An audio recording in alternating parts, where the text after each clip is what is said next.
Warning, the following broadcast contains strong opinions, playful antics, and controversial topics causing off-the-rails fun. Chances for being offended are higher than average for sensitive people. Viewer discretion is not advised. Live a little and have some fun.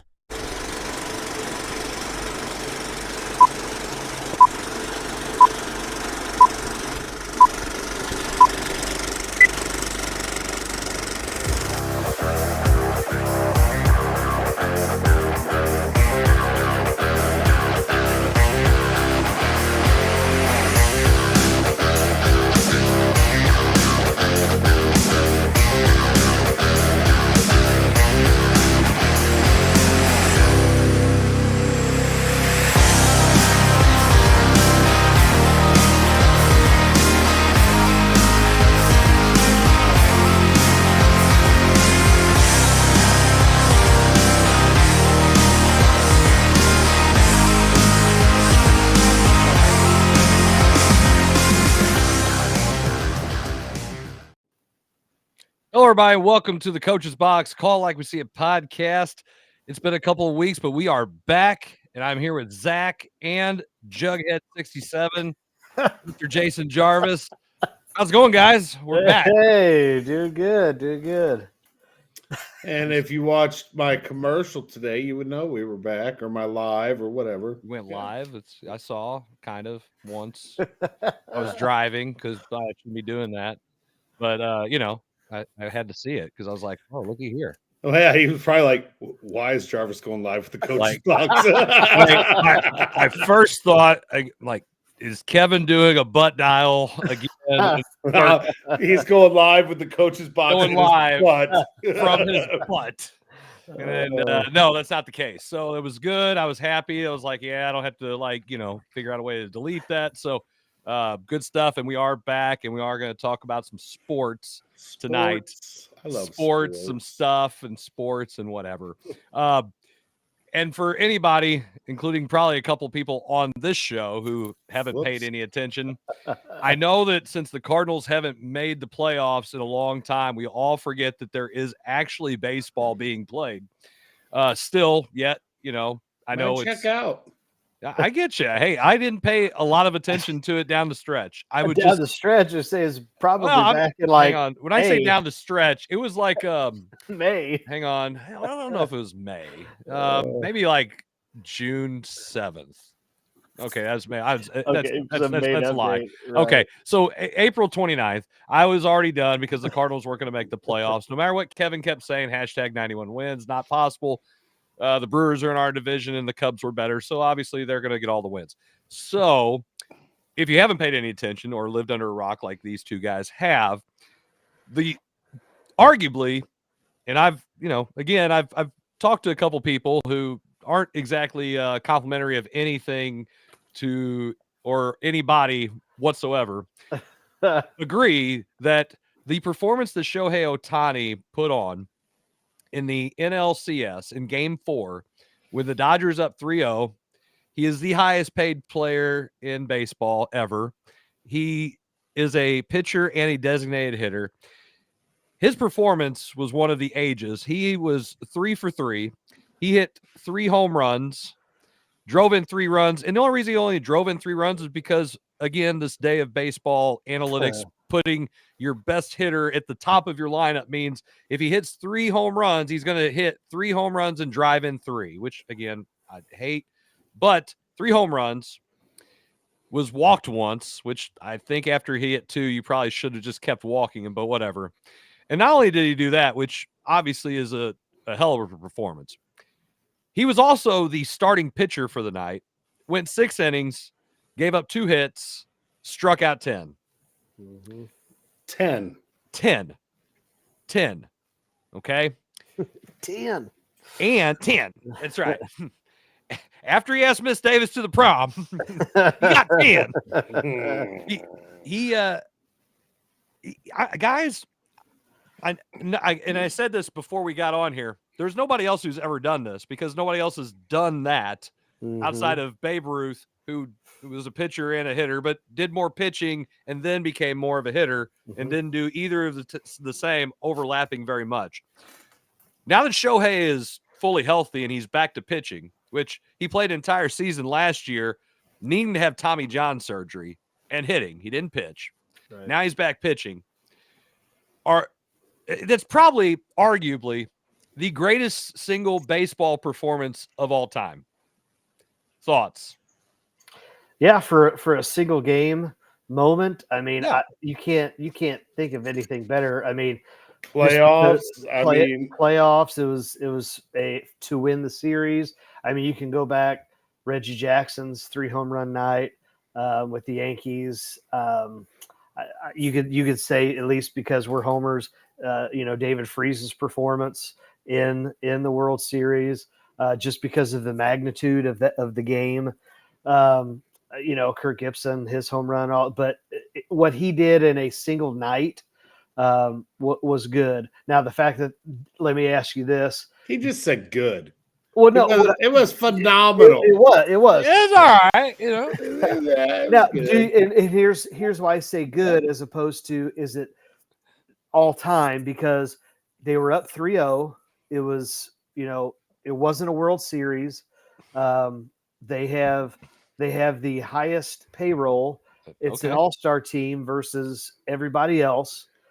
He hadn't done anything up until that point in the series. He struck out 10 and hit 3 homers. Oh, I'm not mitigating that. I'm just simply kind of feels saying, like you are, but no, continue.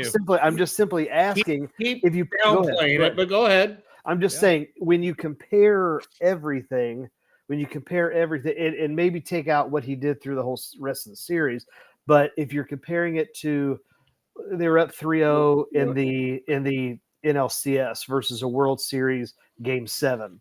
Does that, for you all, does that make a difference? Jarvis, I'll wait. You go ahead.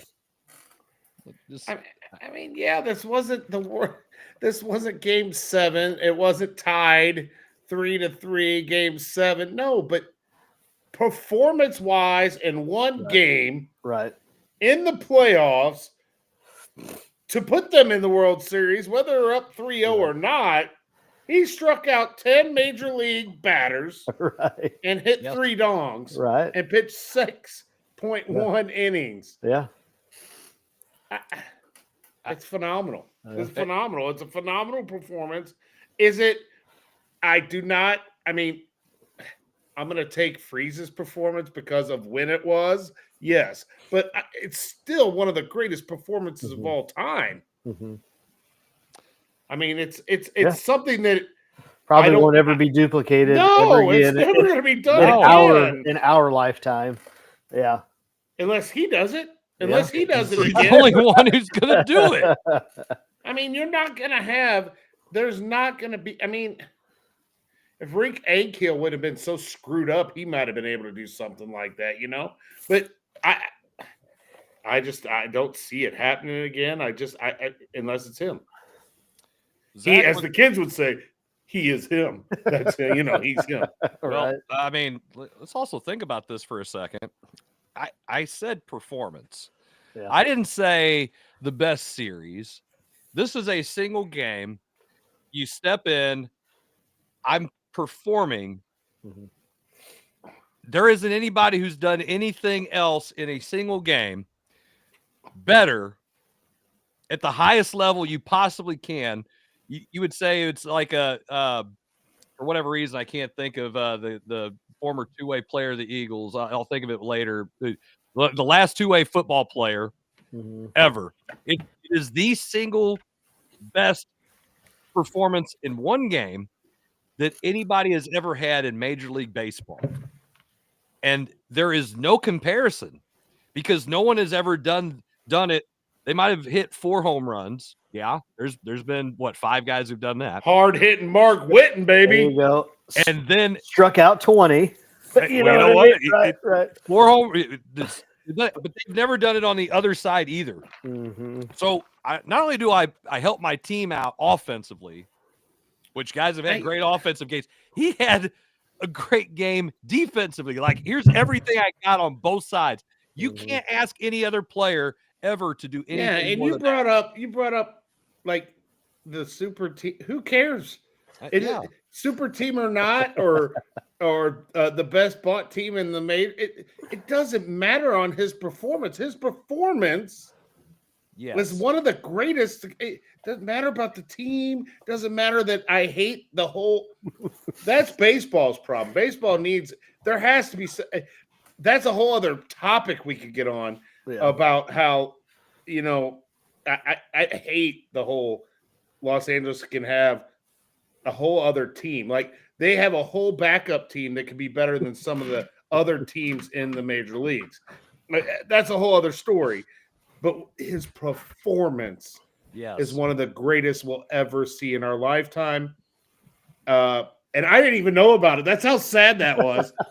And that's how consumed I am in my own world. Probably because the game was on at 1 a.m. or something. You know what I mean? It's the middle of football season. I'm not, I've been going to basketball practice and football practice on, some days. I'm consumed. I'm worried about myself. I'm not worried about the Dodgers, who I could care less if they win or lose.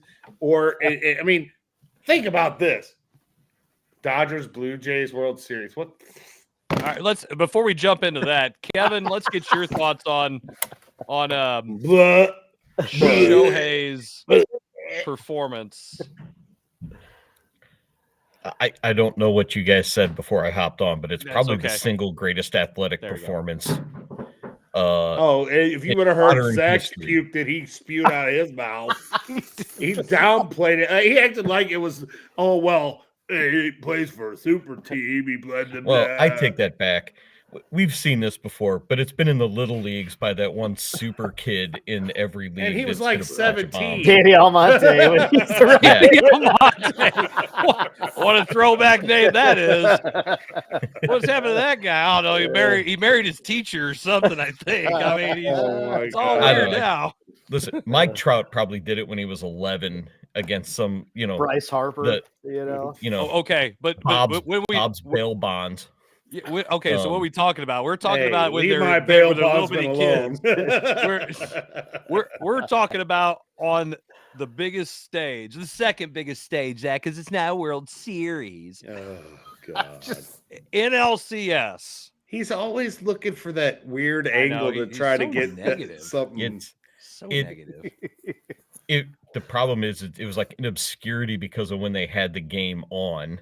Because any decent human being that has a job isn't watching that game. There you go. Don't feed into it. You're allowing him to have these moments. So you mean there was a lot of people in LA watching? Anyway, go ahead. There was a lot of people that probably spend most of their time at Walmart at 2 a.m. watching this game at this point. That's probably going to Walmart. You can't go to Walmart at 2 a.m. Thanks, COVID. I know, man. But it brings up a whole other subject that makes me mad. It is the single greatest athletic feat that I could think of that anybody could do, a professional athlete could do. So, all right, that would be a good Mount Rushmore topic of all-time greatest performances or feats. One game. I mean, we already talked about the top in the playoffs. I mean, I don't know. I thought. And you guys are going to shoot me for this, but Deion Sanders trying to play in the playoffs in baseball and in a football game, and Atlanta totally screwed the pooch on that. They should have let him play the baseball game. That coach was that was dumb. But anyway, Bobby Cox, wasn't it? Yes, but dude, now that I looked on it and read a little bit of it while we were doing our introduction to the show because I didn't know what he did. Dude, that's just he's insane. When I went and watched him play in LA and actually got to go to Dodger Stadium, watch him play, he hit a home run while I was there. And he's just, that swing is so smooth and he's phenomenal. He's definitely a unicorn talent that we will never see again. Let me ask you this, because we say Michael Jordan. We're just talking. Because we say Michael Jordan's the GOAT, was his performance against Boston when he had 63 points, where does that compare? Where does that rank? Do you throw in the winning and losing? Do you again, what are your what are your metrics when you're he lost that game. Yeah. I'm still going to say Ohtani's ahead of it because nobody else has ever done anything like this. There are guys in the NBA that have scored a ton of points in games and lost and won and those types of things. And so it's not as much of a unicorn as what this Ohtani feat was. That's where I'm at with that. I can't come up with anybody else that has dominated both offensively and defensively and on the mound in a baseball game, unlike this. No, and the best you could do would be someone who basically had every ground ball hit to him, an Ozzie Smith, like I'm taking away, base runners kind of performance. But that's not even fathomable. Is there anything in hockey that would compare? Not in a single game. Now in a season, you could look at Jordan, who won, a scoring title, a defensive player of the year, an MVP, and a title, all in the same year. Now but a performance like this, Brady's 500 plus yards. Nope. Okay. I'll tell you, it had to be somebody. Not unless he had 12 tackles and an interception. Yep. You would have to play both sides of the ball. He would have to kick a field goal, return a punt, and a kickoff, and make a couple tackles. It would have to be like Travis Hunter would have to intercept like 2 or 3 passes, and one or two of them, maybe 2 of them would have to be returned for a touchdown, and then he'd have to have 100 and something yards receiving, 150 and 2 tubs. I mean, it would have to be like a monster game. It would have to be something really phenomenal. And then maybe he's returning punts and he returns a punt. I mean, it would have to be something pretty phenomenal. Yeah. And that's why it's not I don't think anything really else compares. And it's hard to compare in football to baseball, oranges to apples here, because I mean it's hard to do offense and defense in football versus baseball. That's like you can't even oranges to watermelons. You can't even compare, like, say, Michael Phelps' 7 gold medals in an Olympics type of thing because it was 7 different events. This is one event. And that's why I personally think it is. And anybody that I've talked to is just like, I never seen anything like that. There's no possible way. In track and field, you have different events. Like you're saying, like the decathlon or whatever. Yeah, I mean, we're talking about the same game, you're playing. You're doing everything you humanly can to win the game on both sides. The thing that could have made it better, he was the one from the dugout calling all the pitches, and then after he came out of the game, he was Bugs Bunny, is what I'm hearing. Yeah, Bugs Bunny. There is no possible way. No possible way. So, all right, we've had our say on this. Now that the Dodgers swept the Brewers, which, again, anytime I can watch all the NL Central teams lose in the playoffs when we don't make it, just warms my heart. I was personally rooting for the Mariners. Mariners not using their closer, their stud closer in a situation like that.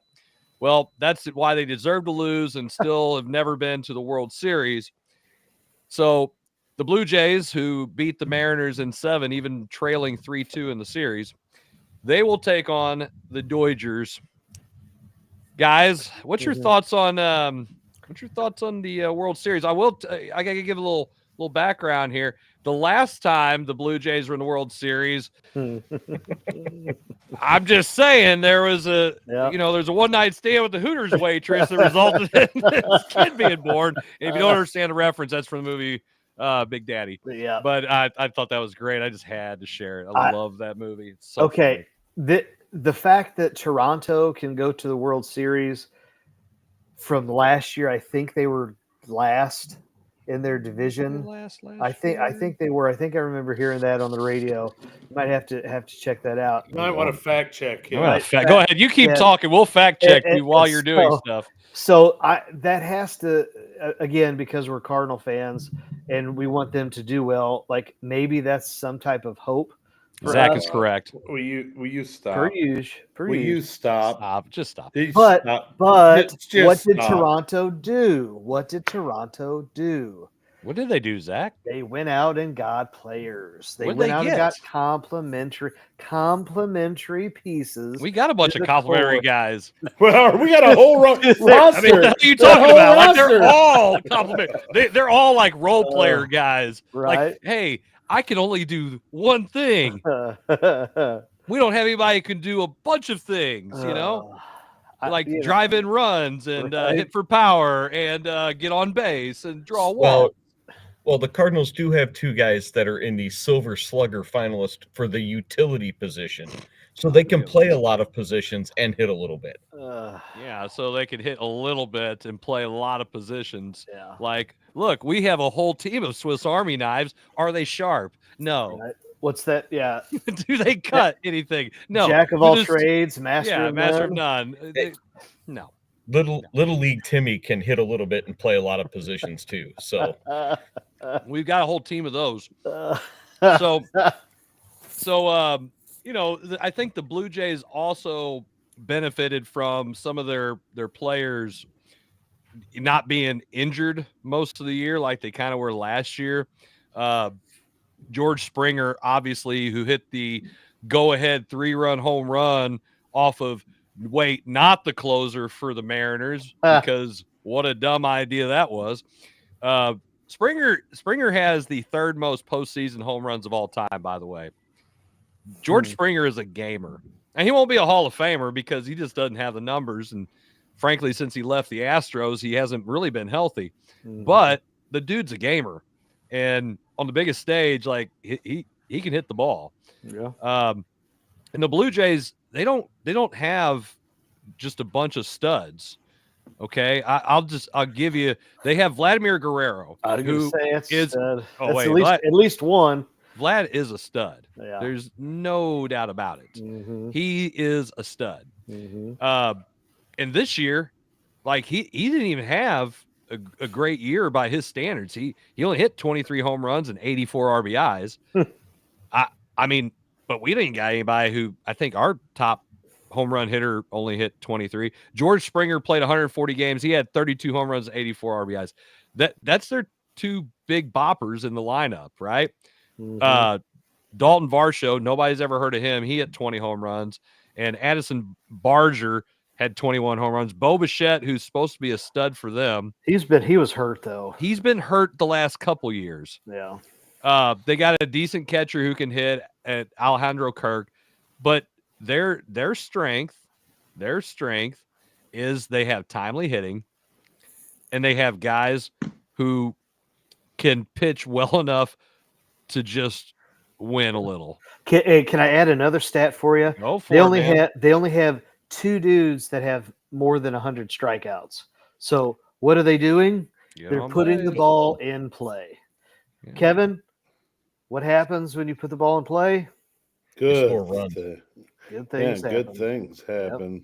Yeah, I mean, you don't strike out a lot. You get hits and you end up on base. I mean, it is a recipe for success. And the Blue Jays, I don't know if they can beat the Dodgers. I don't. I think Dodgers in 5. I do. I mean, I kind of hope they do. I didn't think they could beat the Mariners, and they did.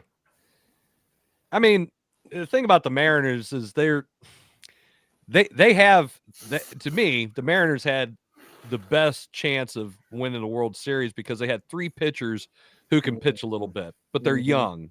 Yeah. And they're I just don't think that the Blue Jays have the pitchers that that the Dodgers do. Right. Yeah, I think Dodgers in 6 or 7. Oh, really? We had to do that. Can you need him? Hey, you might be officially fired now. Speaking of, just take a guess. How many players in the Cardinals organization this year had more than 100 strikeouts? 6 or 7. Oh my gosh. I'm done. Zach, I'm going to answer the question. I'm going to answer the question in all seriousness. I'm going to say 7. 7. I knew it was 6 or 7. Oh my god! I want you guys to understand how much I hate teaching math right now. Is that just what every answer is? You've got to do a quiz just one time where every single answer. Your I quiz would. questions go 1, 2, 3, 4, 5, 8, 9, 10. It's every time, and I'll just be like, damn it. And they're just like, I'm like, it's the stupidest thing. And I will do it just like that. Damn it. It's stupid. It's stupid. It's stupid. Why? It means nothing. It's so dumb. It means 6 or 7. And all it is some kid saying it on TikTok. I mean, that's how trends start. It's just something stupid. It was in a rap song. Right. It is. Okay. Hey, Listen, we are getting. if we were all about starting trends on TikTok to idiocracy. That's all I can say. If we were all about starting trends on TikTok, there'd be all kinds of people talking about Pittsburgh Steelers quarterbacks getting hit by cars.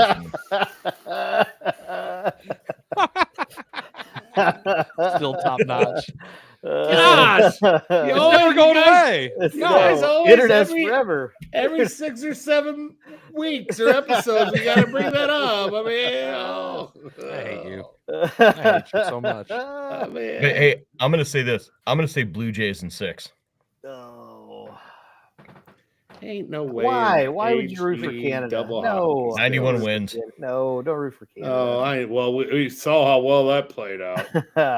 Hey, LA, hopefully in 4, and then it makes all of the other owners in Major League Baseball figure out, hey, either pony up some dough or sell your team. Like, get us all of these fans that want to win. Get somebody in there that's willing to. You're going to make profit. You haven't lost money. Go spend some money. You're only saying this to the Cardinals ownership. You don't want every other owner to do this. You want the Cardinals ownership to do it. They're not going to do it. I would want every other owner if it means, like Kevin says, there has to be a floor, and then if there's going to be a ceiling, going to open. Well, maybe if fans just come out to the games and stop thinking about it being, that's gonna stop anything. I don't know if you all know this, but attendance is tied to our payroll. No, it's not. Shut your mouth, you old piece of crap. We're gonna raise ticket prices by 15%. We've got to cover, we've got to cover our costs here because people didn't show up, so we've got to make sure that we can keep the lights on. That's going to make more people come. Oh yeah. It just brings them in droves. Like, come on in. No, I can't wait to spend 15% more of the money I didn't spend the last 3 or 4 years. How about the money I don't have here? You just get. Let me put on my credit card, draw interest. So instead of it being $75. Like it should be, it's going to be $155 by the time I get around to paying it. Stupid. Man. Absolutely dumb. Thanks for telling me what this weekend's going to cost me. But it's going to cost you that. What are you doing? I am going to Bentonville, Arkansas for Father's Weekend. And I'm going to watch Arkansas play Auburn. Oh, there you go. Hey, that would be a great segue into our next segment, but we got a couple more minutes before Chris probably. Oh yeah, we're getting ready to head to a commercial break. I'm gonna make Chris very unhappy. Yeah. I'll send some selfies of me in my Arkansas outfit. I was really hoping you didn't go a different direction on that as you were saying it. So that I'm going to send Chris himself like, good God, no, we're not that close, Jason. Oh, come on now. I wouldn't send those type of selfies to anyone. So it's all good. All righty then. Well, that's on that note, website. We're going to segue. We are going to segue to a commercial break. Come back. We will talk about anything else but this stuff. You are watching the Coach's Box.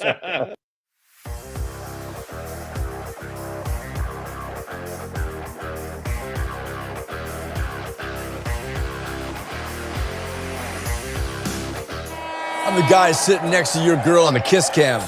And this game just got a lot more interesting. Sheila? Mom?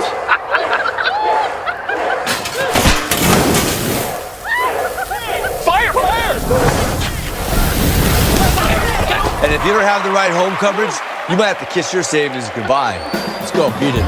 So get Allstate, save money, and be better protected from mayhem. Yeah, like me. Bro! Mayhem is everywhere. Are you in good hands? It's Between Takes with Daikin and Dave Mars. Good. All right, next set up. Hey, Dave, we got another question about energy savings. And this is a good one. Yeah, efficiency is so important. Didn't you just talk with Daikin about this? They said energy efficiency is the key to a happy marriage. She gets the temperature, I get the savings. Good to know. I'll tell them to check with their local Daikin dealer. All right, back to one.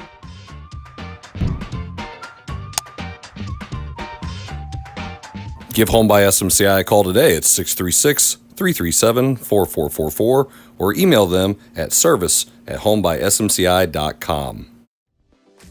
In the hobby of collecting, check out Elite Collectibles, open 7 days a week from 10 a.m. to 6 p.m. They carry a wide variety of sports cards, trading cards, magic cards, Pokemon cards, and other non-sports cards. Need some supplies? They also have sleeves, top loaders, boxes, and much, much more. They have online auctions every Tuesday at 6 p.m. and also do bulk grading submissions to SGC and CGC.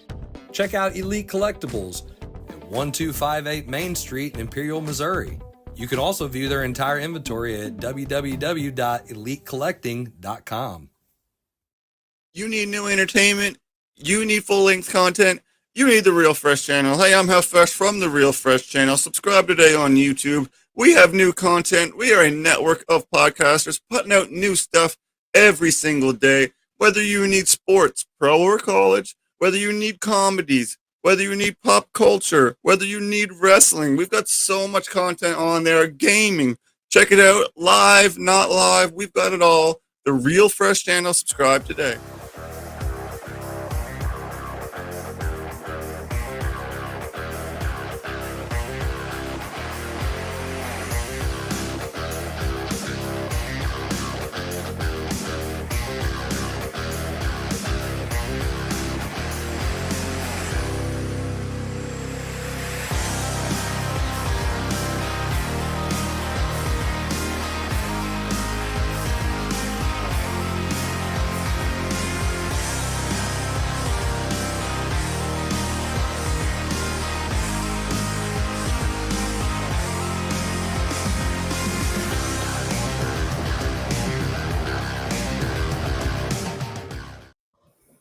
All right, welcome back to the Coach's Box. Call like we see a podcast. This is like our 247th episode or something, but we're enjoying doing it. If you like our show, please do not forget to like, share, comment. Even if you're watching it, it isn't live. We bring it to you live every couple weeks, so that way you guys get a chance to listen to us rant, rave, and watch us eat food and stuff on the show.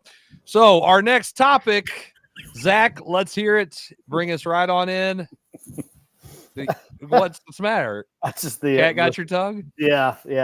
So hey, I wanted to talk. Some college football.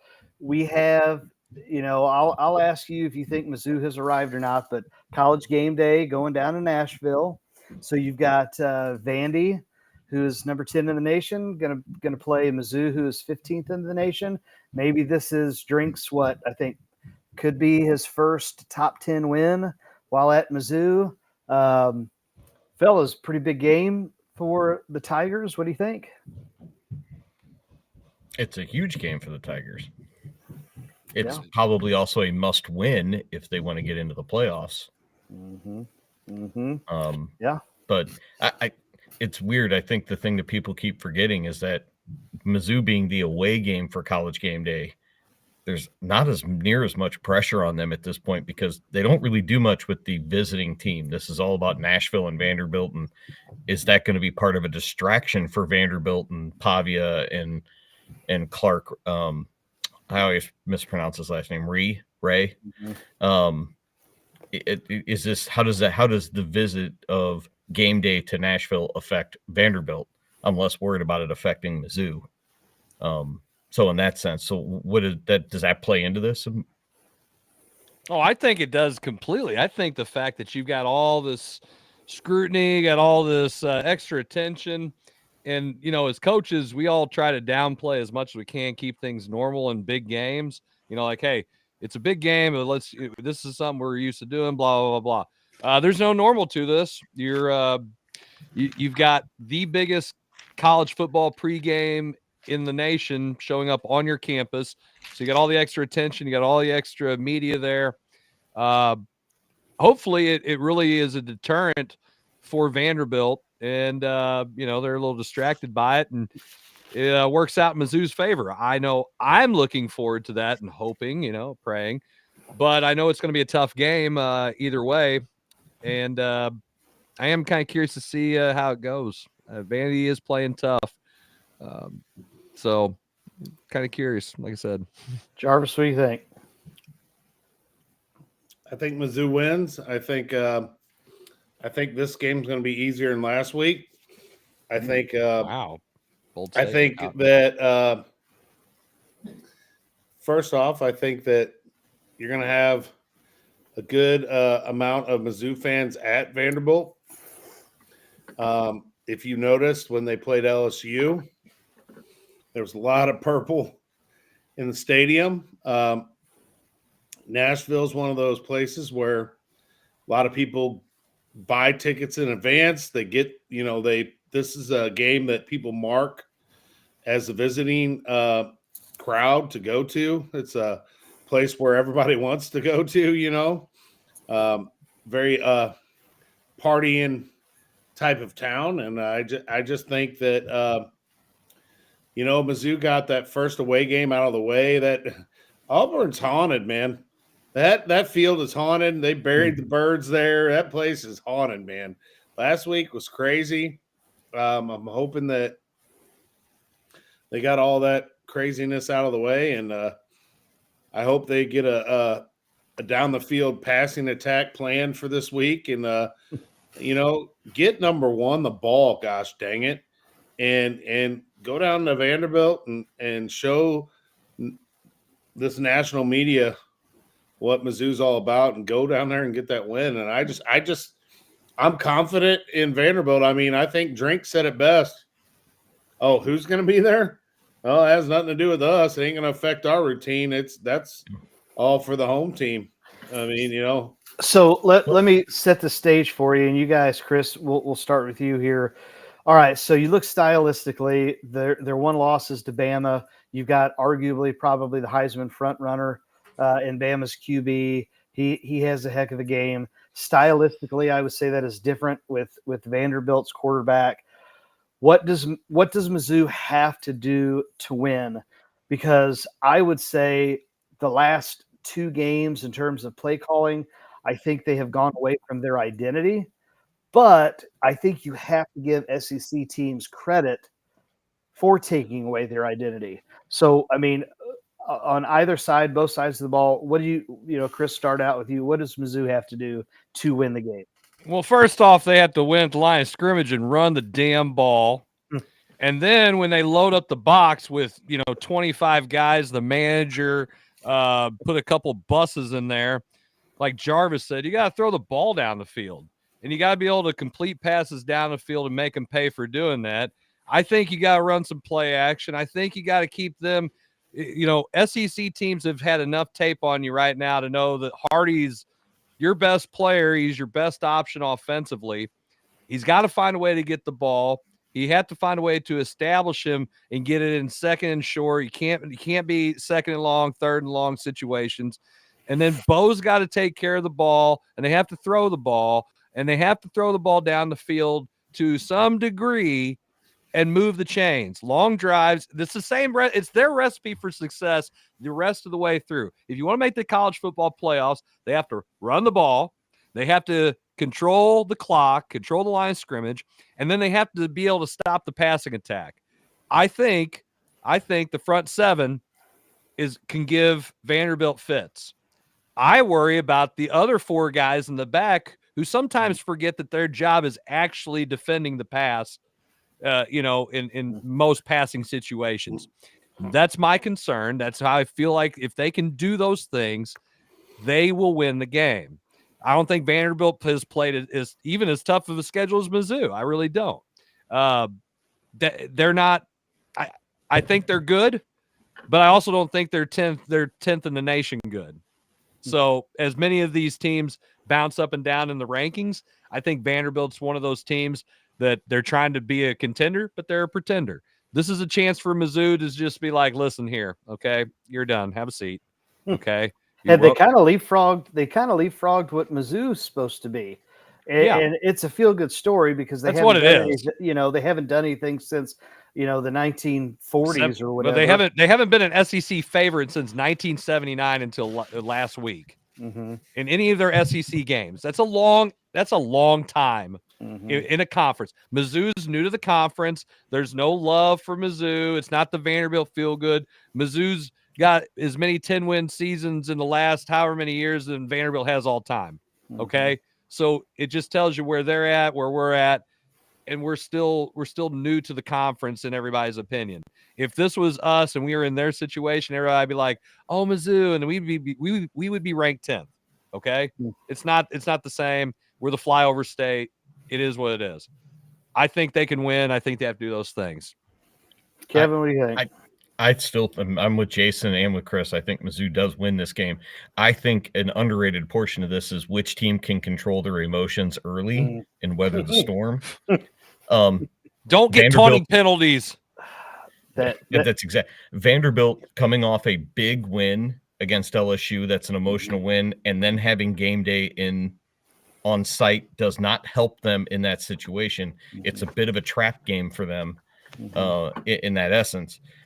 I agree with Chris. The front seven is one of the best in the SEC. I see them being able to control that. Can they keep Pavia in the pocket? Because I think he's more dangerous when he gets outside the pocket and make him to make those throws to to the back four, to the defensive backfield. But really, it's going to come down to which team can come. You've got the run games. Both defenses are pretty good against the run. Both teams are pretty bad against the pass defensively. When I was doing kind of my research for the SEC thing, it was like Vanderbilt's 92nd in the country in pass defense. I think Mizzou is right around there, if not in the hundreds, I think at this point. So which quarterback can take advantage of that part of the field more, I think, is who's going to win this game. All right. I think Mizzou's got a chance to do it because they have a back or two backs that can control the line of scrimmage, control the game clock, and give them more opportunities to do that down the field, as Vanderbilt probably has to stack the box, thus going 3 or 4 against some of the very deep Missouri wide receiver core. They've just got to find a way to get them the ball on target down the field. Now I will disagree with a little bit of what was said, because I thought last week that Mizzou did try to run the ball. And I said this in our group text. You did? And I mean, they had rushed the ball 30-something times. The problem is Mizzou has to figure out when our zone scheme is not working. We have to run something else. And whether it's counter, whether it's a trap, we have to figure something else out. And we have to get creative with our play calling. We have to pass on run downs, and we got to run on passing downs. Like we got to mix that up. We can't every time on first down turn around and hand it off to Hardy. We got on first down, play action pass some, like Chris said, and we got to be more creative with that. And we got to number one. I know we got a lot of receivers, but number one, the freshman, I can't say his name. I just got to say number one, you good love, whatever the heck it is. But you got to throw him the gosh damn ball, man. That guy makes plays. He goes and gets the ball. He can get downfield. And I like number 0. Is it Marshall? I think Manning. Marcus Manning. Manning. I think he's another one. And we let Coleman we'll try to get him established early, and then we don't find him for like 3 quarters or 2 quarters. We'll go by and we don't try to get him the ball. Norfleet also. And big tight end. Well, he's the biggest guy out there. You need a first down. Have him go to the sticks, turn around, and say, "Here, big boy, catch this ball." Mm-hmm. I mean, it can't be that hard. We make it too hard sometimes, and I think we get too cute sometimes. I'd like to see the screen game be a bigger part of the offense. I hate even saying that, considering watching Mizzou throw bubble screen, wide receiver screen for the last however many years, and I'm like, we need a screen. We need a screen. They need some drags. They need some slants. They need some short yards, some crossing routes. We got to quit doing the same screen. We kept doing that same screen where a little slot. You're just throwing it to the slot guy. Yeah. A couple times they ran that screen where they had the option. They could have thrown it to the slot or to the outside guy. The outside guy was open like 2 or 3 times last week, and we kept throwing it to the slot guy. Mm-hmm. And they need to be creative and get some screens for our running backs. Get Hardy on a couple of the balls that he has caught, man. And Roberts, when he gets the ball out there in his hands and on screens and stuff, he's dangerous. It's just, I mean, it's going to come down to Vanderbilt. You said the front seven, and I think our defensive ends. I mean, I wanted to kill Young. In the Alabama game, I was ready for him to just be kicked off the team. Like I wanted Drinkowitz to go out there and grab him by the face mask and drag him off until the cops come down, put him in cuffs, and get him off the field. But then he comes out there at the coin flip, and he acted like a complete asinine idiot. But then he backed it up. Oh my gosh, he was insane in that overtime. So I think they can keep Vanderbilt's quarterback in the pocket. If they can keep him in the pocket, I think they can. Okay. Dude, our edge rushers are phenomenal. Yes. And if they keep him in the pocket, and then our dumb tackles don't go upfield and go flying by him. The tackles aren't the issue. I think it's the D ends. If they get too deep and allow Pavia, I'm just saying that to me is the bigger concern. And Pavia in the outside, like Kevin was saying, Pavia getting to the outside and being able to throw on the run and or just run. I hope they keep that cocky prick, and I hope they hit him right in the mouth. He is a cocky prick. Did you watch him? He plays well. I know, but he reminds me of a St. Pius Lancer quarterback or something. I don't know. He has this just cocky, like he's a Frank Ray disciple or something. He sounds like someone who coaches for Crystal City. Oh my! All right. Hey, speaking of Pavia, they got a picture on Twitter. College Game Day is walking and talking. As can be. Yeah. College Game Day, walking and talking with Diego Pavia, and he does not have a shirt on. Oh, see, he's walking outside. I'm going to share it. And hey, it is one of these.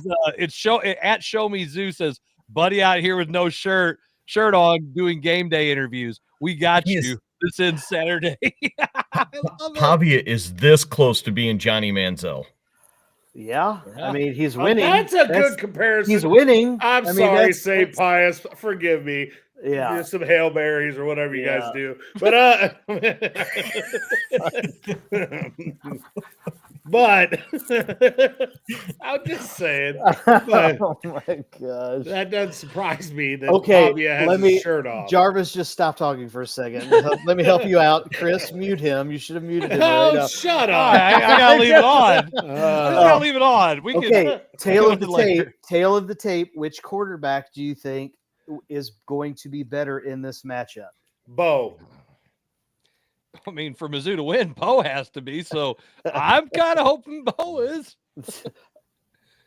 I think they're about even, but Mizzou's defense is better than Vanderbilt's. I agree with that. That is, and I think Mizzou's D-backs are going to come to play. They're D-backs? They're D-backs. Oh. I mean, we don't want those D-bags to come out. I don't want those any guys get D-bags. penalties for stupid stuff. Jason, just say your Hail Mary now.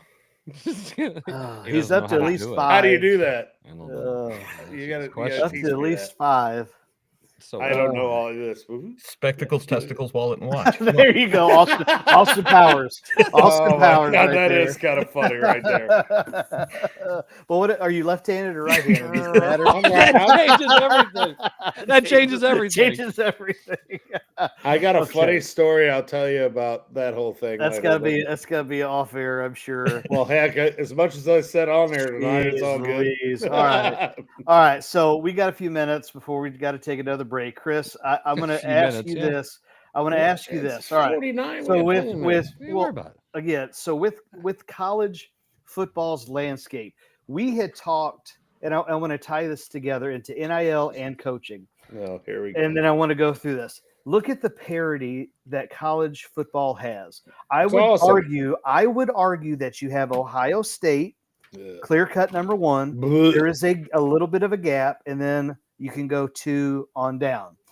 Now, my question is, do you think NIL has played a part in all of this parity because you have schools willing to pay, you have boosters willing to pay, and are you guys, again, when you talk about NIL being the worst thing, it's going to be horrible, blah, blah, blah, is it actually a relatively decent thing that's helping out the excitement of college football? You're looking at it from a parity.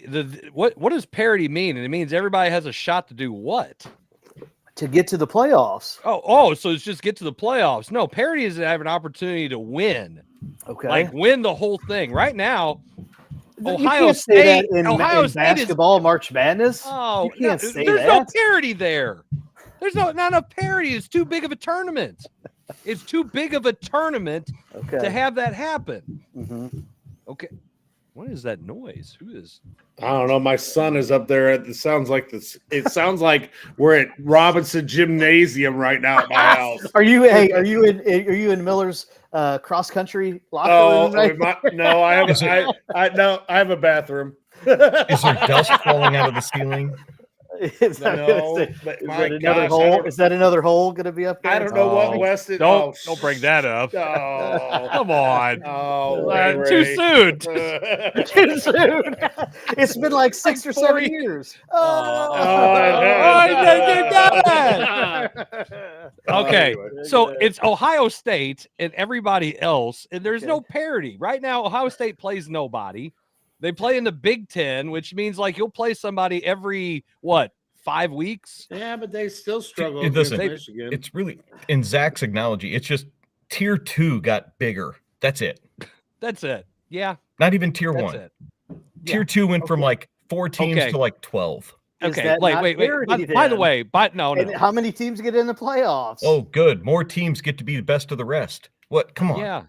Yeah, that's not parity. By the way, Ohio State beat the number 1 team, Texas, who obviously wasn't the number 1 team. They're not even in the top 25, are they?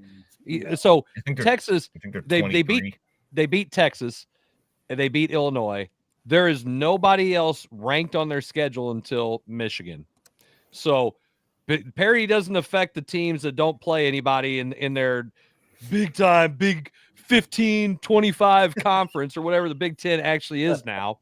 Which nobody cares because Indiana is the only other good team. They're ranked 2nd, and they'll probably get waxed by Ohio State because they're probably not as good as them. Unless Ohio State just goes out and parties all night, night 4, and they still might win because they're talented. So you're just speaking out of both sides of your mouth, right? No, I'm not. I'm just saying. Ohio State doesn't play anybody. They so don't. That means they're not good. When they play Indiana, they're going to wax Indiana. They have the most talent. It's all it means, Zach, is that there's no parity. Nobody has a shot to Mizzou beat them. You have if you take Ohio State and say that if you say that Ohio State is number 1, I had to. You got 11 other teams that are competing, 11 other spots that multiple teams can compete for the playoff. That's what you want. Okay, you don't want 4 teams where you just know this team, this team. Stop. Because do if they it hand was out rings to get into the playoffs, I didn't hear you. What'd you say? Do they hand out rings to get into the playoffs? You got to get in to win. I feel like this is the YMCA. But they only give out rings for gets champion. ice cream cones. Maybe in a 12U bracket they give out rings if you make the final 12. Okay, tell all the top seeds last year. that got the bye. What happened to every single top seed last year? They were the worst. They all lost. Ever they all lost. They shouldn't they have been top seeds were selected in they a were the doofus-like conference way. champion. You mean to tell me you're going to sit here and tell me the SEC Don't tell me the champion? BS. Big 12 not really a conference. Big 12 is not really a conference. Zach, they're just a group of schools that like to play each other. Look at even the rankings. Like the Quad County. Oh man, hey, you could have potentially five teams be a five-way conference title. But anyway, okay. Look, whoa. So you got Ohio State, Indiana, A&M, Alabama, Georgia, Oregon, Georgia Tech is in the ACC. Georgia Tech does not need to host a playoff game, nor should they be in the playoffs. They're not better than Ole Miss. If it was a true playoff system where, you got to want to get one of the 12 teams, then none of those trash conference teams get in. You don't get anybody from a freaking Mountain West or what used to be the Pac-12 or the ACC or Conference USA, who gives a damn, or the ACC. The ACC gets one team, and that's it. And they're the last place team. They get no bye. They don't host anybody because they're not that good. If you want the 12 best teams, you can't have automatic bids in college football because you're basing it on conferences that are too damn big to begin with. There's no sense in doing it. Make everybody eligible. There's nobody who gets a bye based on winning the conference. It's a selection committee for that, and it's a done deal. End of story. None of that crap. There's no sense. Otherwise, there is no parity anyway, because if you're not one of those teams, you don't have a shot. And the teams that make it, who hosted Arizona freaking State, get out of here. They didn't deserve to be in the freaking playoffs, let alone host a freaking playoff game. It was a joke. The way that they do it like that makes no sense. That's not parity. That's stupidity. Sorry, it is. Money laundering. I like that. It's good. Money laundering. But you haven't talked about Notre Dame, the fact that they're not even in a conference, and then they're always going to be there because they're not in a conference. So should they get in? I think they got to be in my opinion, they need to play more people. And now the fact that they're actually talking about going away. Do you have to be in a conference to play more people? Better people, because they're talking about not playing Michigan anymore. They already have a couple other schools that they traditionally had played. They're not playing. They don't play Michigan. It's literally a news story. What I'm saying, but they're not even on their schedule. But they had been historically. Oh, well, yeah. I thought now they're going and now they're going away from that. So it's just another team. They're playing by the. They're just the fact that most conferences are going to a 9-game conference schedule. Notre Dame probably, for the lack of bye weeks in those conferences, will have to get into something in order to do that. Well, they play like literally everybody in the ACC, so they automatically pad their and let all the military academies. Yes, they play Navy and Air Force. I think they play. Nope. They don't play Army. I thought they play. Nope. Oh. Nope. They only play Navy, which is in the American Conference. Let's see. Miami, Texas A&M, two ranked teams. They lost both of them first 2 games of the year. They play Purdue, which is terrible. At Arkansas, destroyed them. Boise State's in the Mountain West Conference. NC State, which apparently still has a football team. USC, who we all have said they're way overrated. They beat them pretty handily. They're in the Big Ten for whatever reason. They'll play Boston College, Navy, Pitt, Syracuse, Stanford. Joke of a schedule. Somehow make it because they've got 2 losses because they'll win the rest of these games. You know what they're going to say? They're going to say, look at what they did to Arkansas and look at what Arkansas is doing in conference play. That's what they're going to say. That's what the committee is going to say. Okay. Have a 2-loss. Have a 2-loss. What's Arkansas doing in conference play? They're having close games. Ooh, did they win? But did they win? Okay, but when you're going, I'm telling you what the national pundits are going to say about Notre Dame. They're going to say, look at what Arkansas is for the SEC, because you always say they're probably Catholic. I don't know what to tell you. I'm just simply. Would you be quiet? Let me talk. Thanks. They're going to sit here and say, look at what Arkansas is doing. For Arkansas to fire their coach halfway through the season and look at how they are competing against these so-called SEC teams that are good. That's my point. And then when Notre Dame says, oh, yeah, we drubbed Arkansas by 10,000, so we're deserving of being in the playoff because you can only play who's on your schedule. Arkansas's only had a close game against who?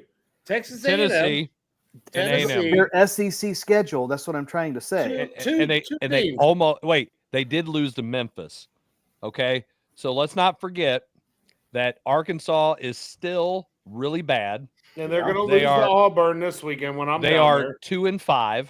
Yep. Okay, their only wins were against Alabama A&M, who isn't even in a. They're not.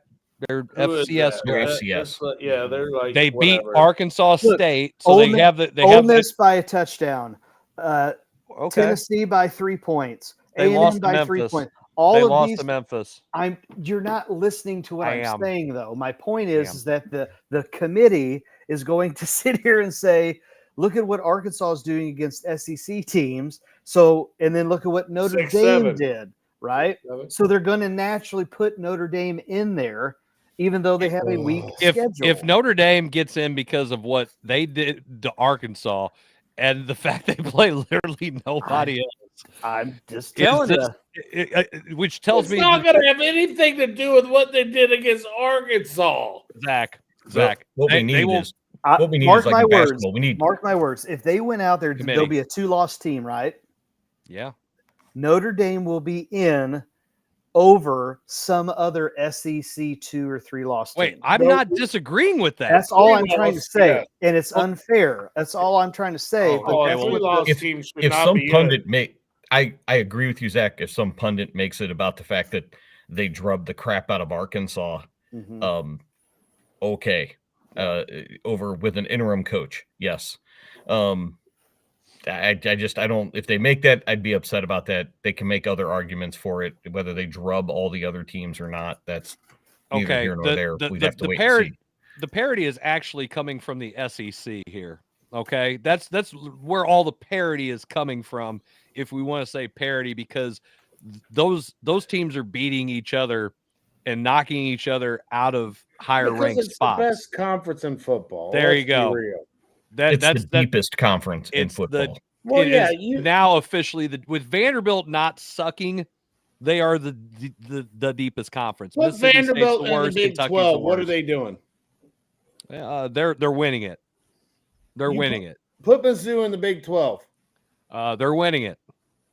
I mean, you take some of these the lesser SEC schools. Kentucky is a over 500 bowl eligible team. Mississippi State is bowl eligible. I mean, Mississippi State's way better than they were. And Kentucky and Mississippi State are probably arguably the 2 worst teams in the SEC this year. Oh, and there's no doubt about that.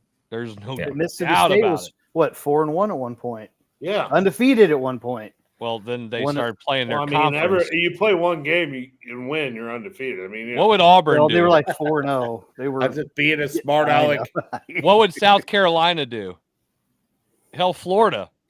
South Carolina is still a very dangerous team with Sellers as their quarterback. Yes, because he's possibly he's going to go in the top number 3 one in the pick. NFL draft. Florida just fired their coach, thank God, and then they got to pay him. Fired him. They won. Yeah. Well, he's been needed to be fired for like 2 years. Come on, seriously.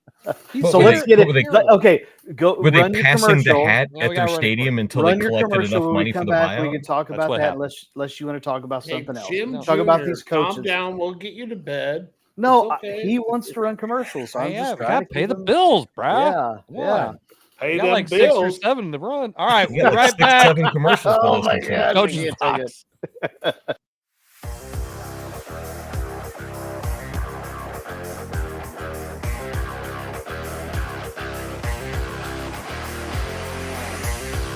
I'm an overpowered leaf blower, and I'm not exactly street legal.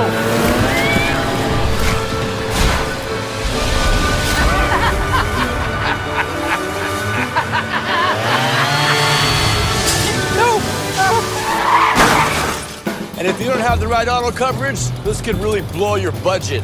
So get Allstate, save money. and be protected from mayhem. Yeah, like me. Mayhem is everywhere. Are you in good hands?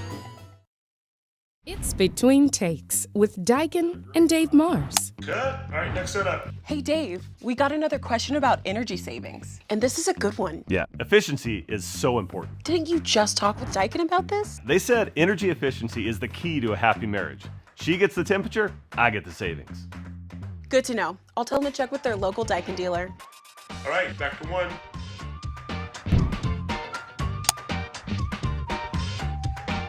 Give Home by SMCI a call today at 636-337-4444 or email them at service@homebysmci.com.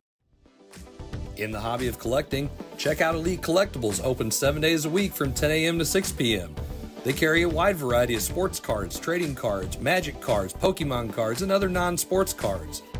Need some supplies? They also have sleeves, top loaders, boxes, and much, much more. They have online auctions every Tuesday at 6 p.m. and also do bulk grading submissions to SGC and CGC. Check out Elite Collectibles at 1258 Main Street in Imperial, Missouri. You can also view their entire inventory at www.elitecollecting.com.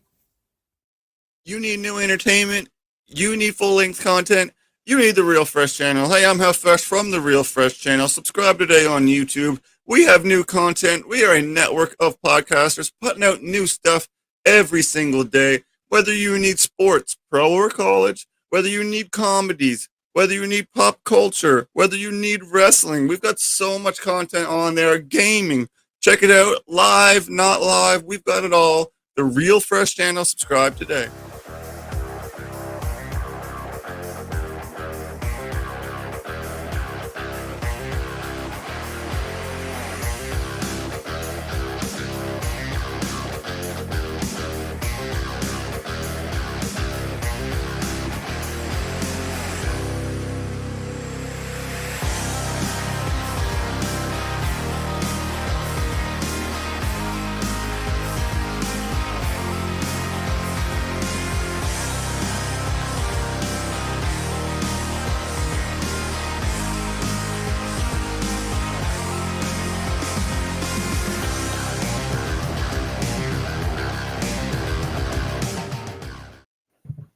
Everybody, welcome back to the Coach's Box Call Like We See It podcast. If you guys are watching live, you're watching us on Facebook, X, or the YouTubes, and we do appreciate you guys tuning in. And don't forget to like, share, comment. We always appreciate that, even if you are watching us live or on delay. Zach, this is our third and final segment. Tell the people what we're going to talk about. Well, we can go real quick here, just kind of put a bow on this college thing and say, what do y'all think about colleges now? I can't remember colleges firing coaches in the middle of the season. Definitely as much as this, this year. Is this a new trend now? Again, with boosters putting so much money into NIL, do they feel that they have skin in the game, so to speak, and they either want some guy to coach or they want to bring this, that? I mean, what are your thoughts? Is this a good look for college football?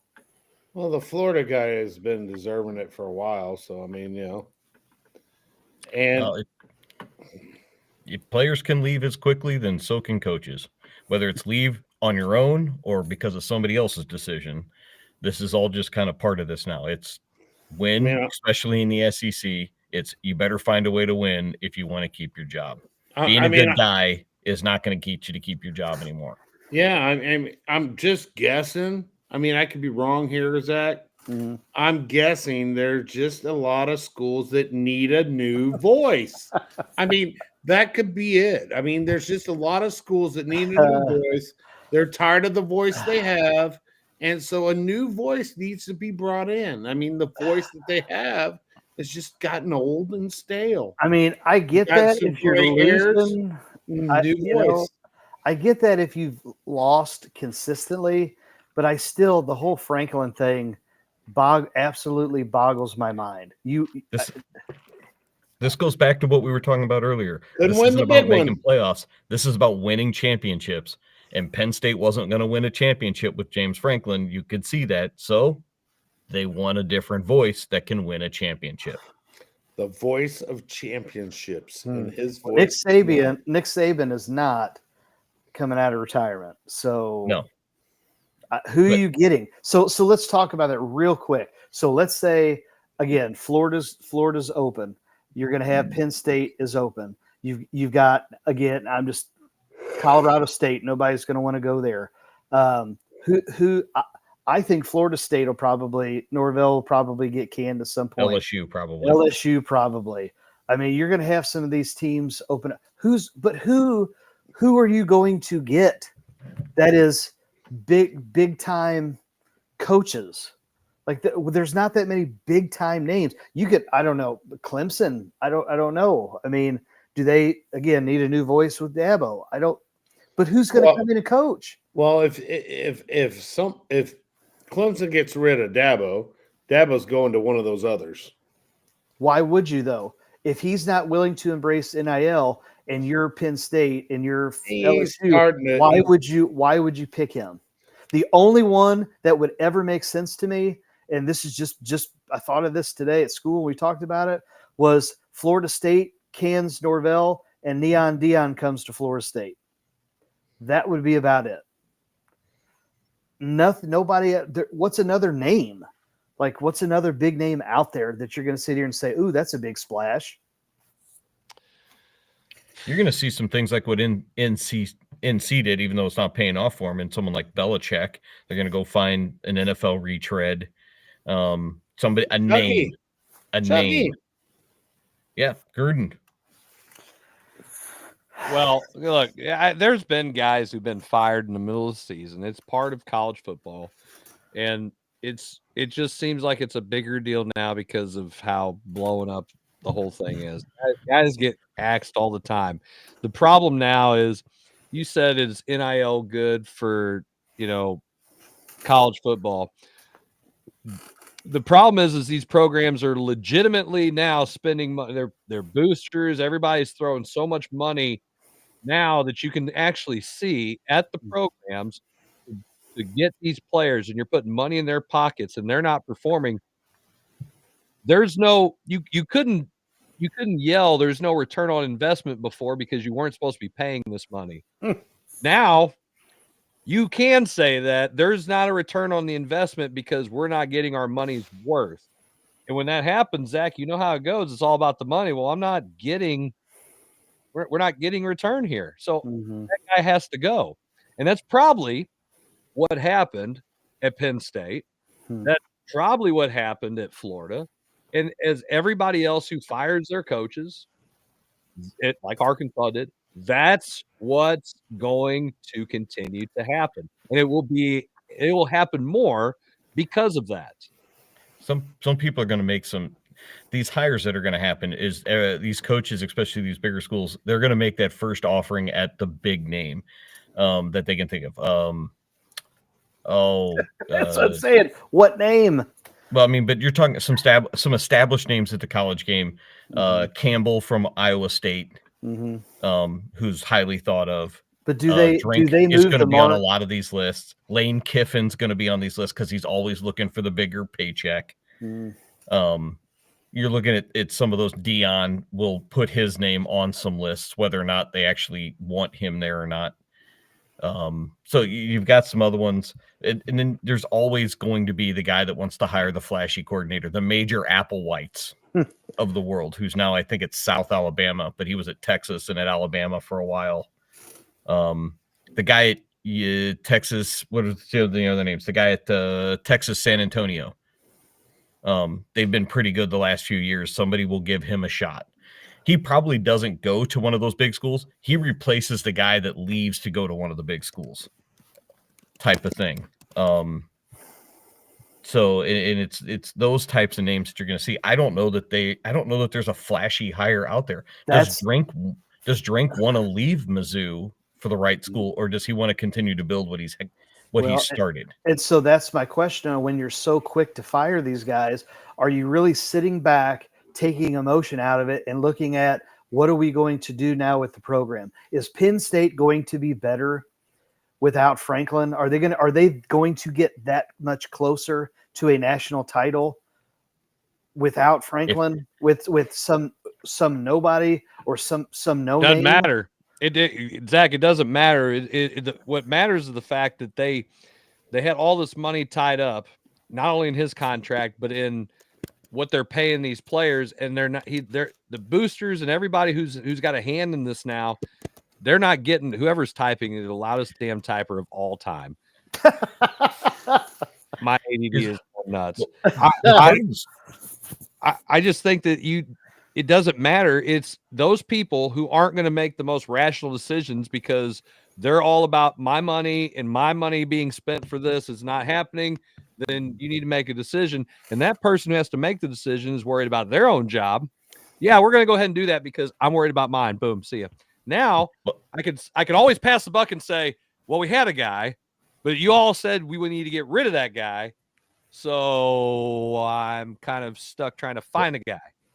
The other layer to this is apparently the story, and I think I put it in our group chat, is that Adidas paid for James Franklin's buyout because they wanted to sign a contract, or they just signed a contract with Penn State, and they want Penn State to be, championship teams, and with Franklin losing, he's not going to be the leader of a championship team. So I don't know. I don't know if I'm in a spot like where Drink is or Lane Kiffin is, do I really want to leave and go somewhere else where I'm in the SEC, or do I want to just go play second fiddle to Ohio State? Right. No matter who I am in the Big Ten, I'm always going to be second fiddle to Ohio State. Or do I do I stay in the SEC and make bigger money with bigger fan bases, warmer weather, and all that other good stuff? And I don't know, like Lane Kiffin, I think if it was Lane Kiffin 10 years ago, he's probably gone. Lane Kiffin now, he's got a family, he's older, he wants roots. He may not, he might be perfectly happy at Ole Miss. So I don't know. Like I said, we can be done with this. Might depend where his daughter wants to go. I don't know. I mean, I look at it my as last question to leave this. What's the best open position right now? Penn State. Wouldn't you think that's pretty good? I mean, I've got my theory on this one, but I'm going to let you guys answer first.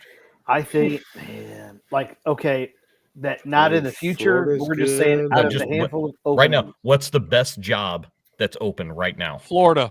I just say that's where I'm at. I would want to go to Florida because you're always going to have recording. You're always going to have a recruiting fan base. They've got money. Yeah. They want to win. They'll do whatever they have to. And kids want to go to Florida. Yeah. And there's no income tax. Yeah. No income tax on that NIL. So, yeah, I don't think Penn State is as good a job as what people think it is. It's a good job, but I don't think it's as good as I don't think it's anywhere near the best open job. I think the fact that Florida's I think Arkansas might be a better job. The only thing that makes about Penn State is your schedule won't always be that great, so you can win some games. But I mean, but as soon as you lose, I know. Wait, Franklin, as soon as you lose 13 years later or whatever it was, it's not like they fired him 3 years into the job, Zach. I understand that, but he was literally one game away from a national title, and he didn't even make it within 7 weeks of the following year. That makes absolutely no sense unless, like Kevin said, that was already in the works. That was some business deal behind the scenes, and he got his legs cut out from under him because some donor somewhere wants somebody different, Hey, breaking news. Go ahead. Anthony Davis is healthy and playing. Oh my, what? It's street clothes?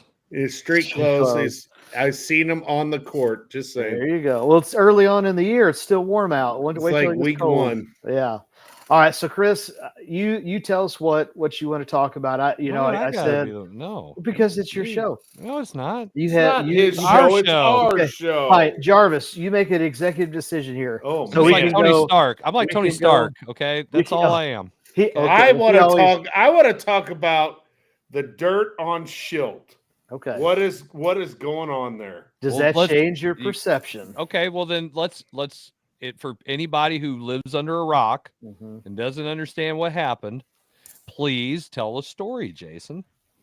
Well, I mean, it's come out that some people that have worked around Schilt, both here in St. Louis and I guess in San Diego, that they didn't like working for Schilt or working under Schilt now that he has resigned as manager and retired in San Diego. So I'm wondering if that changes perspective of anyone here, and did that open our eyes any, and how truthful is that?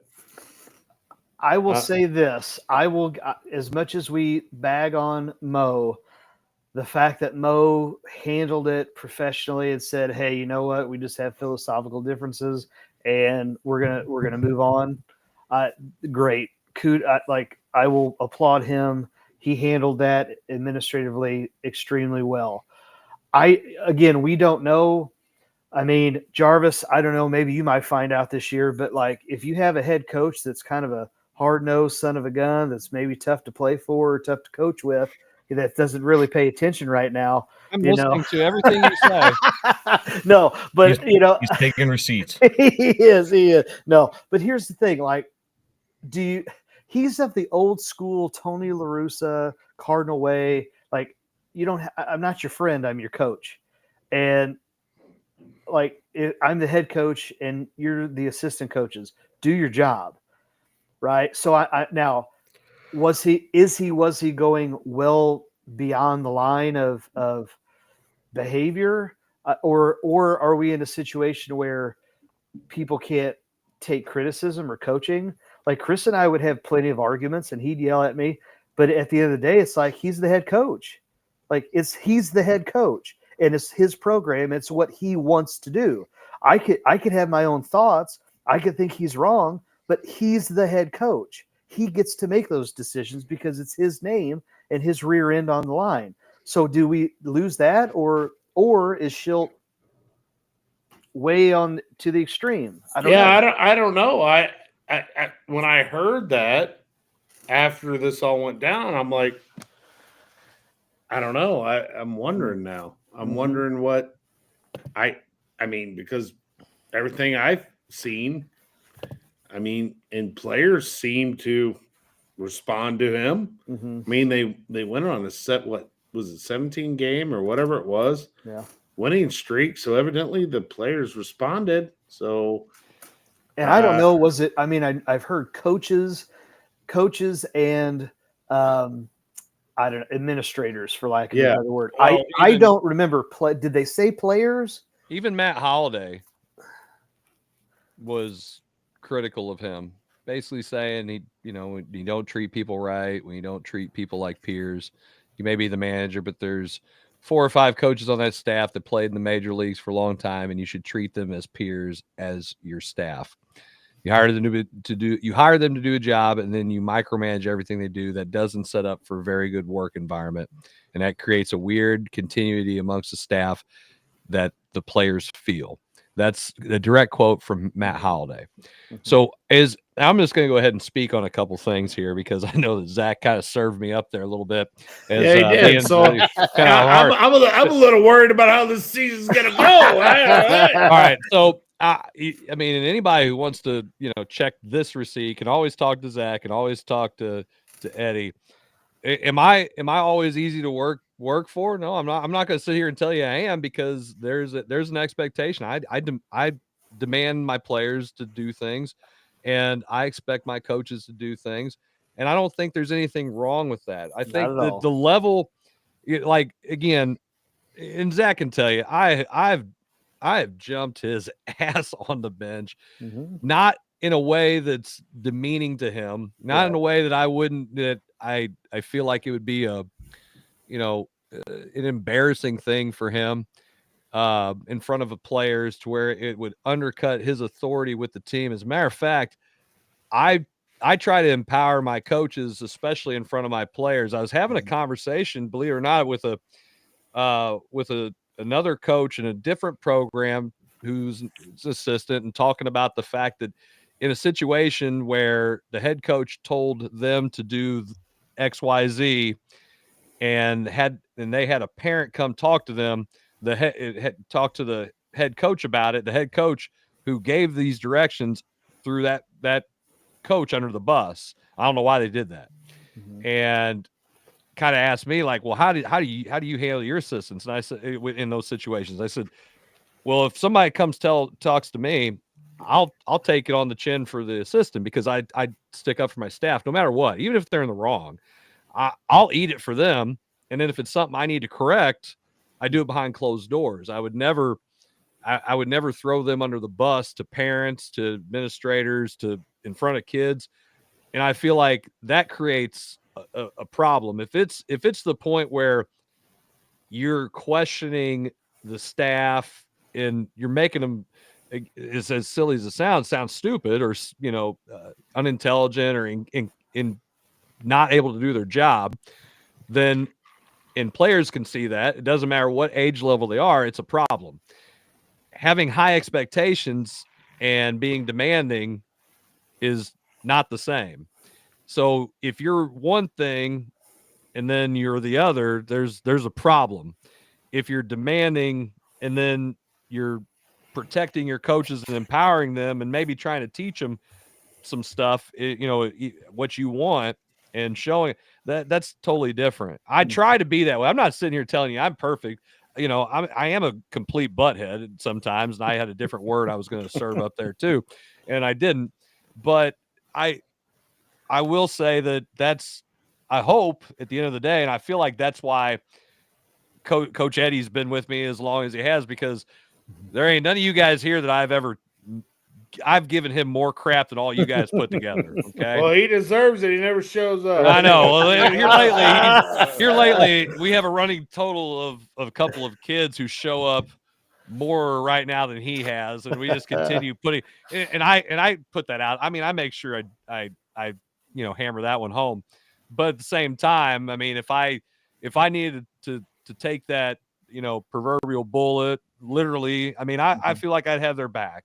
And I want to make sure that they know that. Yeah. But that it's kind of give and take. And if it go in to circle back here, if Schilt's not doing that, if he's demanding and he's setting expectations and everything, I have no problem with that. But to the point where you're demeaning to your staff, the players can feel it, and you're undercutting them professionally and authoritatively or whatever, that's a problem. And I hate that seems to be what's coming out. Was it demeaning? So again, I mean, you can go through that quote. Kevin, I want to ask you this. How many years was Schilt the manager for St. Louis? Was it like 2? 4, wasn't it? Was it? I don't know. I said 4 or 5. And then how many for San Diego? Oh, excuse me. 2, maybe 3. So let me ask you this again. 6 or 7? Yeah, right. So you've had several assistants over your tenure as a head coach, right? When I hear the word micromanage, I hear my thought process is he has a certain way of doing things. And again, Kevin, because you're the softball coach, I ask you this: you have to teach it your way. You have to teach it the way you want it. If that guy that you hired has never worked for you, with you, you've never coached before, like there's a teaching aspect to what you want, right? Especially with all of the intricacies of baseball or softball, all of the heady stuff here. So like I hear micromanage, and maybe he didn't do it maybe Chris, it's not what he said, it's how he said it. Hey, that's exactly what I'm thinking. Go ahead. When it comes, you're right. Micromanaging is such a tough word to go with, because it could be, I want it done a certain way. It's my team, it's my program, and that's fine. Mm-hmm. Where micromanaging comes into place is how you treat those people while trying to give them those standards that you want your program to be held to. Mm-hmm. If you don't let them teach, and I'll say this, I've had several assistants. I've never really had a problem with the way another coach teaches, as long as they can explain to me why they've done that before. if it's something that's not aligned with what I've done in the past. You want them, it's like, you want them to do it that way. Why do you want them? Oh, well, that's okay. I can go with that. Let's see how that works. If it doesn't work, then we're going to go with my way at that point. So I'm a little hesitant to say that it's just micromanaging, because micromanaging is just being demeaning to other people who are trying to do their job. That's what micromanaging is. If you can, because you can't micromanage in a good way. You can manage and you can trust people, but micromanaging is just being an a-hole while you're trying to get your point across. Do you remember the old Saturday Night Live with Jimmy Fallon? He was Nick Burns, the company's computer guy, and he's like, move, based on that. Right? And you move. That's what I think of when I hear it. You're not doing it right. Get out of the way. Let me do it. Like, that's what I think. Look at all those. You got your 6 games of Minesweeper finished. Well, I mean, look, and it's, you can't, if you have a staff out there, and we use the word micromanage, if you're controlling every little bit to try to make it's one thing to have your program. If they're not literally clones of you or literal disciples of you, second coming of you, you're going to have something that's different, that's theirs, that's their own way of doing something. Mm-hmm. Like I have certain expectations that I want out of my coaches, but there's a freedom that I allow. Zach, you can attest to this. I allow you to coach the way that you coach. Mm-hmm. I mean, I might disagree with it, and that's okay. I mean, I'm going to give you the freedom, and we'll talk about it. Like if I feel like there's a decision that, maybe we should have done this different, or you should have played that kid different, because I am the head coach. But I've been in the role as an assistant coach, and I've worked for some guys that are awfully demanding human beings, and I've worked for different variations, different ends of the coaching spectrum of probably some of the best human beings and some of the most demanding human beings. And they all have something, they all did something in common. They all tried to make me better as an assistant, to make me better as a coach, to make me better at teaching. And that's why they were successful as coaches. That's why at one point they will all be in the Hall of Fame. Right now, all but one of the guys I worked for in the basketball coaches Hall of Fame, and have like 7 state championships between them. So 8.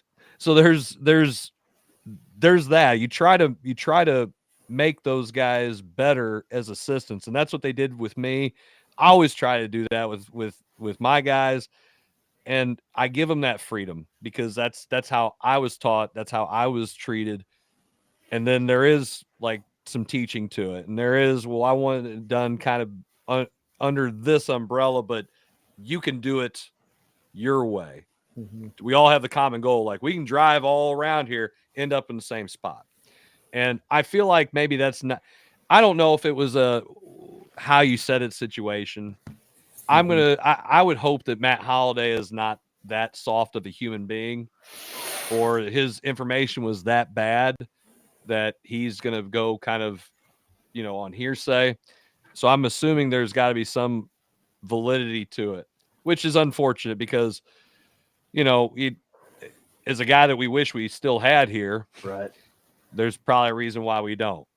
So how are you a minor league manager for all those years if you're like that? Because your whole job is you have more coaches now at the major league level, and they're all probably guys who former players.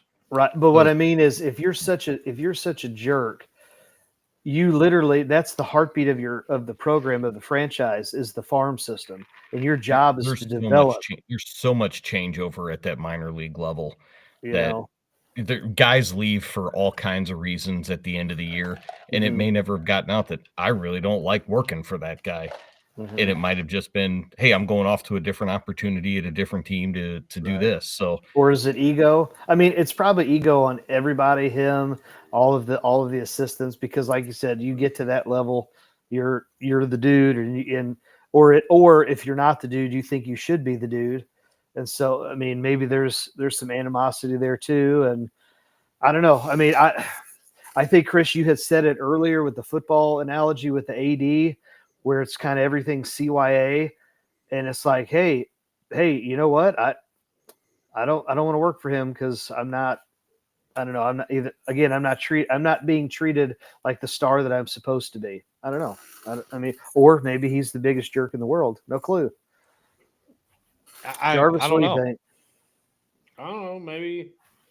Maybe he's not a jerk, and maybe some of these people are just, they soft. I don't. Yeah. Well, there's a lot of soft people nowadays, and when they get told they need to do something and they don't like to do it. Mm-hmm. I mean, my God, if you tell someone the truth, I mean, they just want a new voice. They don't like it. Well, that happens too. Mm-hmm. So real quick, and then we'll wrap it up. I do feel like we need to get a quick mention on the Blues right now. 3-2-1, 7 points, lost in overtime last night. And Bennington was standing on his head. It sucked. They're a tough team right now to do. I mean, they're not the Cardinals, so I mean, I'm okay. And I think they're going to right the ship. They got a lot of young players, a lot of talented guys. Kevin, what's your thoughts on the Blues right now? Last night the loss was completely on the fact that the overtime shift got out way too long, and those guys got gassed at the end of overtime. And I think Buchnevich got caught in the wrong spot at the wrong time. Well, and when you're playing 3-on-3, that'll happen with all the ice that's open. Well, and you can't take that penalty. Consistent. Say that, Jason. You can't take that penalty, and you can't get outshot that bad. Yeah, we are getting outshot.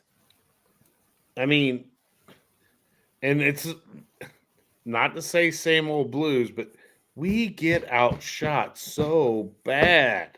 Last night was a horrible example of offensive zone time, puck control. I don't think they had enough.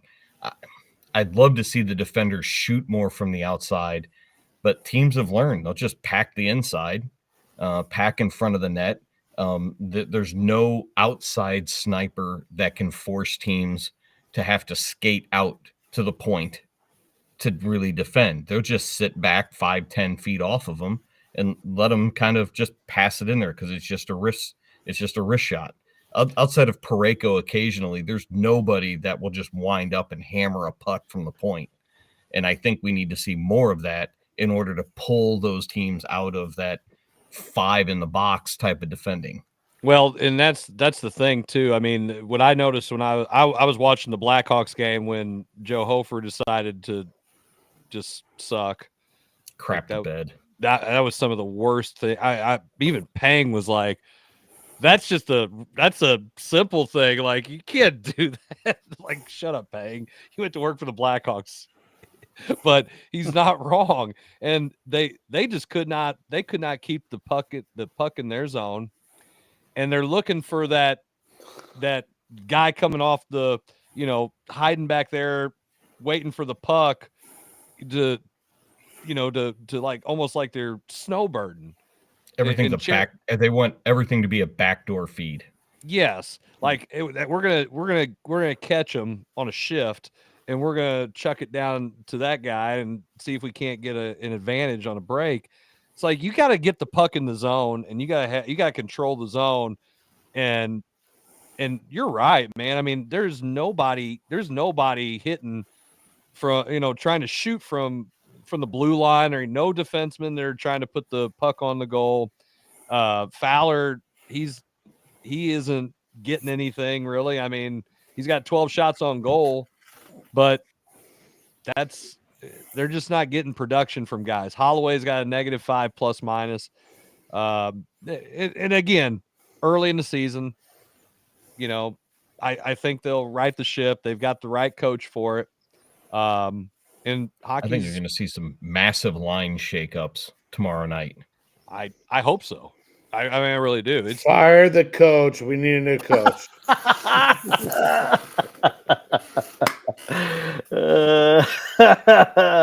That's hey. Yeah, I mean, nobody believes you. That's what college football would do. Hey, Listen, Zach doesn't even know about hockey, and he knows you're not going to fire Jim Montgomery. Come on, not right now. Now, if they keep losing, maybe in a month or two. No way. Well, didn't he get fired Didn't he get fired from the front his last office job has to come be out and Blues said coach? that this is still part of a rebuilding process this year. So that sounds like a bunch of excuses, Kevin. At least they're being honest about it. That's true. That's true. Okay, 100%. we can't keep comparing these guys to the Cardinals. Compare them to other hockey teams, please. How long does a rebuild take? Yeah. You know what I mean? Because I feel like you guys have been saying rebuild for like 3 years. It's been like 4 or 5 years now. 6 or 7 years. 6 or 7. Since 2019. I hate all of you. Hey, Jim, what do you think? Oh, wait, you're not here.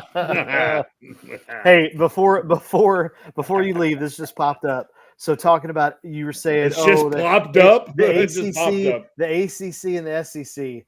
So Florida State hasn't won an ACC game in 2 years, but beat the crap out of Alabama. Put that in your SEC pipe and smoke it. Blind squirrels find nuts.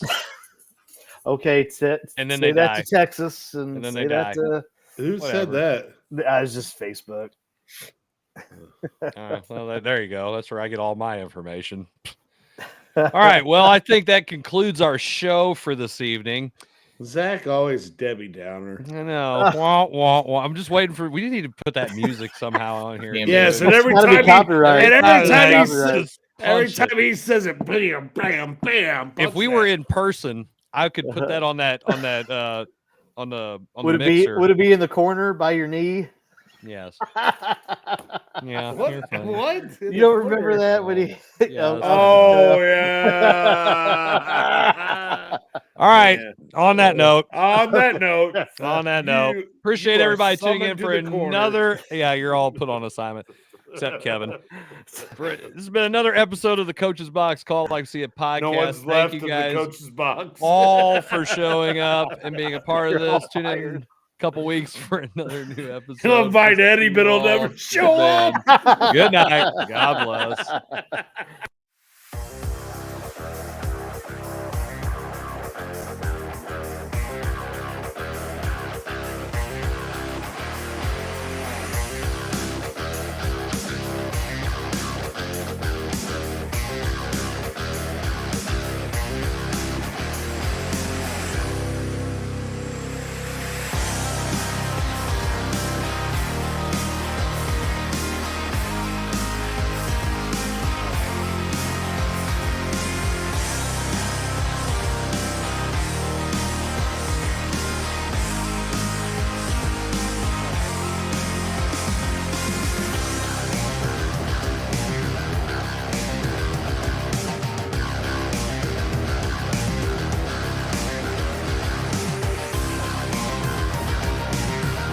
This episode of the Coach's Box Call It Like We See It podcast is brought to you by Off the Rails Media.